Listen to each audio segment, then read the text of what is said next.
Tuesdays with Morrie, May 21st.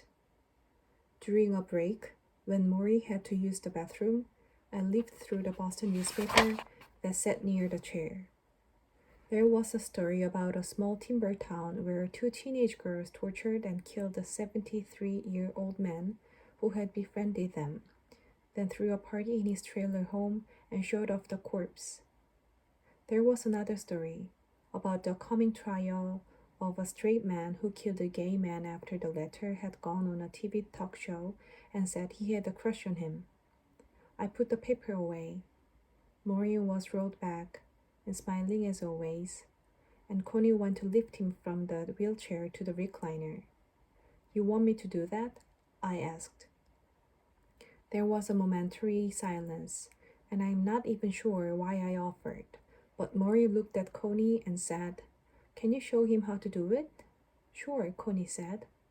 Following her instructions, I leaned over, locked my forearms under Morrie's armpits, and hooked him out toward me as if lifting a large log from underneath. Then I straightened up, hoisting him as I rose. Normally, when you lift someone, you expect their arms to tighten around your grip, but Morrie could not do this. He was mostly dead weight, and I felt his head bounce softly on my shoulder and his body sag against me like a big damp loaf. "Ah," he softly groaned. I gotcha, I said. Holding him like that moved me in a way I cannot describe, except to say I felt the seeds of death inside him, inside his shriveling frame. And as I laid him in his chair, adjusting his head on the pillows, I had the coolest realization that our time was running out. And I had to do something. It is my junior year, 1978, when disco and Rocky movies are the cultural rage. We are in an unusual sociology class, and Brandeis something Morris calls group process. Each week, we study the ways in which the students in the group interact with one another, how they respond to anger, jealousy, attention. We are human lab rats. More often than that, someone ends up crying. I refer to it as the touchy-feely course. Morrie says I should be more open-minded. On this day, Morrie says he has an exercise for us to try.